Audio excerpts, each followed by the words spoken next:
que Deus faz. Então eu venho dizer que a minha limitação não é motivo para impedir a obra de Deus. Então entenda isso nessa noite e almeje isso para a sua vida. Hoje estarão passando aqui algumas pessoas que foram chamadas para serem obreiros. Alguns de diáconos estarão exercendo o presbitério. Alguns de presbítero vão para evangelista. Algumas diaconisas vão para missionária. E eu quero que você olhe na vida desses homens, porque púlpito não é vitrine, mas é lugar para que você possa se influenciar, para que você possa dizer assim: eu almejo ser assim, eu quero ser assim, isso eu quero para a minha vida. Nós temos que virar as lentes para as vidas dos homens e mulheres de Deus dentro do ministério. Homens que têm influência, homens que têm chamado e que honram os seus chamados. Mas é muito mais fácil nós pegarmos as nossas crianças, pegarmos os nossos jovens, e se nós perguntarmos para eles: o que você vai querer ser quando crescer? Eu quero ser jogador de futebol, que nem Neymar. Fala assim: eu quero ser uma cantora que está na mídia aí. Mas e dentro da obra de Deus? O que seu filho e sua filha almeja? Sabe que eu nunca perguntei para o meu filho? Então que essa mensagem eu estou trazendo a nível ministerial, dentro do pentecostal, conhecendo a Cristo, para que nós possamos despertar nas gerações futuras, que foi feito um vídeo aqui, isso que chamou muita atenção, onde nasceu o ministério conhecendo a Cristo, conheceu dada a necessidade de nós pensarmos no futuro, que quando nós estávamos em outro ministério, eu pregava com uma plateia, um público ou telespectadores assim, homens e mulheres adultos que estavam ouvindo o pastor Salustiano pregar a palavra, cujos filhos estavam lá fora, ao invés de eles estarem ouvindo a palavra de Deus, estarem aprendendo a palavra de Deus, eles estavam lá fora trocando socos, pontapés e ofensas um com o outro. Quando terminava o culto, talvez os pais não soubessem disso. Quando terminava o culto, aí as crianças me rodeavam e diziam assim: pastor, eu estava lá fora e fulano fez isso para mim, ciclano fez isso para mim. Eu falei: Deus, o que nós vamos fazer com os nossos pequeninos? O Espírito de Deus disse para mim: o que você vai fazer? Nós precisamos acolher os nossos pequeninos, porque o Senhor diz: deixai vir as minhas criancinhas, que das tarde é o reino dos céus, e não as estorveis. E aí fui levar essa ideia. Falei: eu tenho um problema na nossa igreja. Que problema você está tendo? Falei: tem umas crianças lá, corta o meu coração de ver eles do lado de fora e nós cultuando lá dentro. O que você quer fazer, pastor? Falei: algumas irmãs já sugeriram que nós locássemos um outro imóvel do lado ali. Uma irmã já doaria um DVD, outra já fazia alguma outra coisa, uma televisão, para nós mantermos as nossas crianças lá aprendendo a palavra de Deus. O cidadão olha para mim e diz assim: pastor Salu, você está viajando. Você não tem mais que meia dúzia de gato pingado. Faz um puxadinho lá no fundo, lá, taca essas crianças embaixo. Eu não posso fazer isso, porque essa meia dúzia de gato pingado que você está falando são filhos de ofertantes e dizimistas e futuros pregadores da obra de Deus. E você viu no vídeo, dada a necessidade da nossa preocupação com o futuro. Só que hoje, aqui, eu falo para os irmãos: você já tem sentado com o seu filho e perguntado para ele: filho, dos obreiros que você vê lá na igreja, das obreiras que você vê lá na igreja, em qual deles ou em qual delas você se espelha? Se amanhã ou depois for surgir para você uma oportunidade de você ser obreiro e obreira, quem deles influencia você? Você já conversou com teus filhos a respeito do ministério ao qual você faz parte? Você já sentou com teu filho, já dobrou seu joelho, já orou por ele? Eu quero que você apresente agora juntamente comigo cada obreiro e cada obreira dessa casa de oração. Porque nós precisamos colocar isso. Eu falei isso com o pastor Fábio, quando nós estávamos naquela transição. Falei: pastor Fábio, por gentileza, me ajude. Vamos colocar no coração desses jovens o amor pela casa de Deus. Sabe, irmãos, eu tenho vontade de chegar aqui e falar para minha esposa: que vontade que eu tenho de morar aqui. Mas não é o amor de muitos. Existem ainda, infelizmente, pessoas que têm a cara amarrada. Existem pessoas que só vêm para cumprir escala. Senhor, onde está aquela alegria do Salmo 122? Alegrei-me quando me disseram: vamos à casa do Senhor. Então, por conta disso, eu fico pensando, sabe, que Deus pode usar qualquer pessoa. Deus pode usar o teu filho.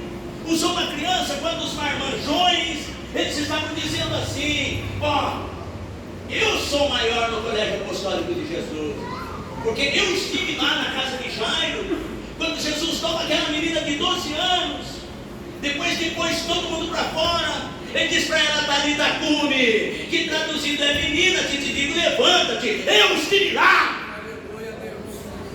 Sabe o que disse? Eu também estava lá com você.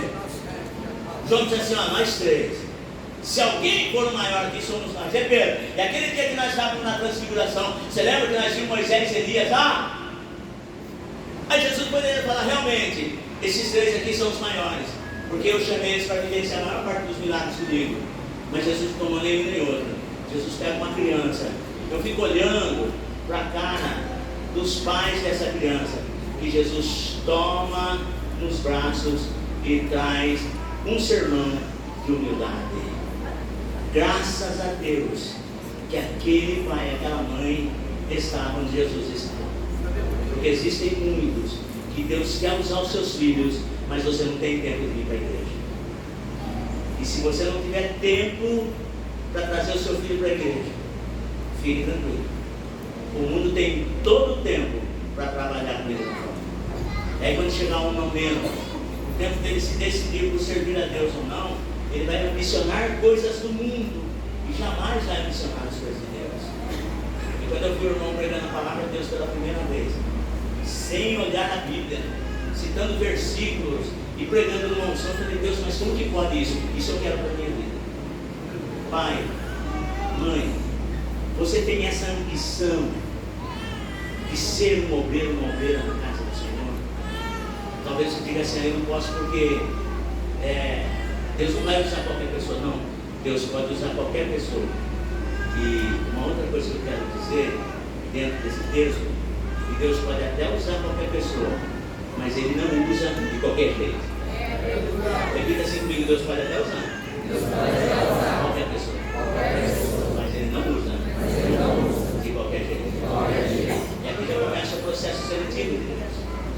Porque quando Moisés estava se sentindo sozinho, com a carga pesada sobre as suas costas, Deus disse assim para ele: olha, separa, escolhe 70 anciãos, e eu vou descer, Moisés. Eu vou descer, eu vou tirar do Espírito de Deus que está sobre você e vou repartir com esses 70 anciãos. Então, para Deus usar, tem que ser cheio do Espírito. Repita assim comigo: a condição para ser usado por Deus na sua obra tem que ser cheio. Diga assim: metade não funciona, um pouco não funciona. Diga assim: tem que ser cheio do Espírito Santo. Amém? Continua missionando, a trabalhar na obra. Talvez hoje você não vai ser chamado para ser um obreiro específico, mas você já é um obreiro na casa do Senhor. Então, e uma outra coisa que eu observei aqui, que Moisés estava fraco. A fraqueza de Moisés estava num tal momento que ele falou para mim: já não dá mais. Eu estou tão terrivelmente enfraquecido que eu estou desanimado. Eu já vou parar aqui a mensagem e já vou participar, já vou partir para a missão. Mas essa é para você dar glória. Porque muitas das vezes nós ficamos tão cansados, porque a obra de Deus era desgasta. E não é simplesmente só a obra de Deus. Nós temos problema com nossas famílias, temos prestações para pagar, temos escola dos filhos para nos preocupar, nós temos N preocupações. Não é só única e exclusivamente a obra de Deus. E isso muitas das vezes elas vão nos desgastando, muitas das vezes é nos deixando meio enfraquecido. Mas dentro dessa mensagem, eu quero trazer para você, que é chamado por Deus para trabalhar na obra de Deus, que mesmo fraco, a unção que está em você pode repartir com quem quer que seja. Você não é tão fraco a ponto de não ter nada para apresentar.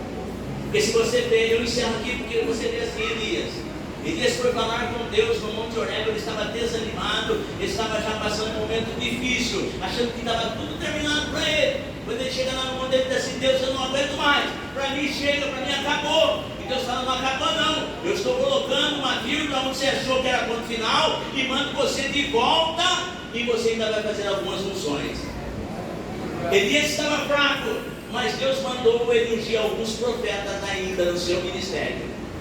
E Deus ainda falou para Elias, Elias, a sua fraqueza vai fazer com que você levante um outro profeta em seu lugar, com o dobro da sua unção.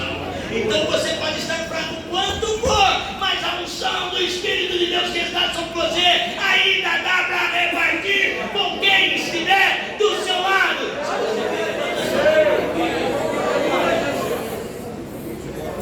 então é isso. A condição é ser cheio do Espírito. Se você tem esse almejo, se você almeja isso, Deus está pronto para entregar a bênção que você precisa.